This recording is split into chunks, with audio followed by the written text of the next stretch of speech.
خیر سختی تو پہلے سے شروع ہوئی تھی، یہ تو پہلی دفعہ تو نہیں، یہ تو 25 میں پچھلے سال سے ہمارے اوپر سختیاں شروع ہوئی تھیں، لیکن ایک اور لیول کی سختی شروع ہو گئی ہے. لوگوں کے گھروں میں گھستے ہیں، یعنی چلیں گھر توڑ دیا، چلیں لوگوں کو جیلوں میں ڈال دیا، چلیں یہ بھی ٹھیک، لیکن گھر کی عورتوں سے جو ہو رہا ہے، مجھے ابھی تک بچوں سے جو ہو رہا ہے، میں تو ابھی تک یہ میرے ذہن میں یہ پوری طرح چیز اس کی کوئی مجھے سمجھ ہی نہیں آ رہی. میں اس کو سمجھنے کی کوشش کر رہا ہوں کہ یہ کون سا ذہن ہے جو یہ کر رہا ہے کہ لوگوں کے بچوں کے اوپر، اسکول کے بچوں کے اوپر ان کی دھمکیاں دیتے ہیں، عورتوں کے اوپر. ابھی ایک ڈاکٹر طاہر ایکس منسٹر رہ چکا مشرف کے دور میں، وہ ساری میڈیکل کمیونٹی جاتی ہے اس ڈاکٹر کو. اس نے اپنی پوری کہانی لکھی ہے کہ کہتا میں گھر میں مجھے پتہ ہی نہیں تھا، نہ میں کسی مظاہرے میں شرکت کی ہے، گھر میں آئے، مجھے اٹھایا، گھر میں توڑ پھوڑ کی، بیوی کو بٹ مارے، بندوق کے بٹ مارے بیوی کو، اس کو جا کے چکی میں ڈال دیا، جو کہ وہ سزائے موت والے قیدیوں کو ڈالتے ہیں.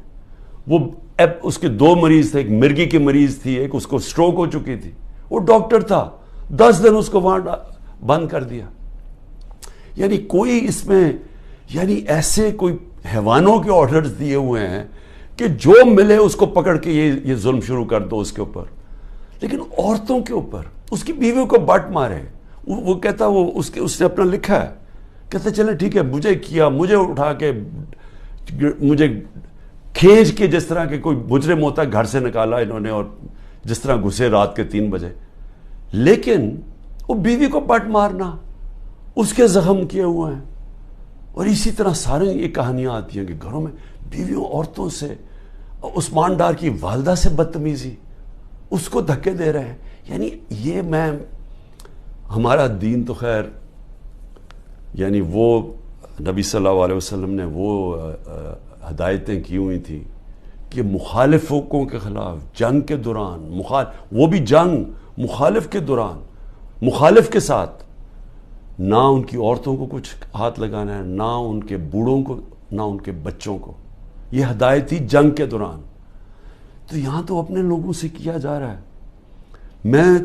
ہم پڑھتے تھے یہ اخباروں میں کہ جی مقبوضہ کشمیر میں اس طرح گھروں میں گھستی ہے ہندوستان کی فوج. فلسطینیوں سے سنتے تھے، لیکن وہاں بھی عورتیں بچوں سے اتنا نہیں ہم نے سنا جو اب ہو رہا ہے. تو میں اس سے کیا، یعنی اس سے حاصل کیا ہوگا؟ یہ جو ظلم کر رہے ہیں لوگوں کے گھروں میں، گھر توڑ رہے ہیں، بزنسز بند کر رہے ہیں، آگے بے روزگاری ہے، لوگوں کی بزنسز بند کر رہے ہیں، وہ لوگ بے روزگار. اچھا پھر نوکروں کو اٹھا کے لے جاتے ہیں. مجھے ابھی یہ نہیں سمجھ آئی، وہ بیچارے نوکر جو اپنی بیوی بچوں کا پیٹ پال رہے ہیں، ان کو اٹھا کے لے جاتے ہیں اور ان کو مارتے ہیں، ان کے اوپر ظلم کرتے ہیں. میری بہن کا نوکر 20-25 سال سے ہمارا ہوتا تھا یہاں زمان پاک میں، رحیم خنسامہ جو تھا، اس کو میری بہن کے گھر آ کے اس کو اٹھا کے لے گئے، اس کے ڈرائیور کو بھی، لیکن اس کو انہوں نے ایسا بند کمرے میں رکھا، پتہ نہیں ابھی تک وہ وینٹیلیٹر سے اترا یا نہیں. 3 ہفتے وہ وینٹیلیٹر پہ رہا ہے.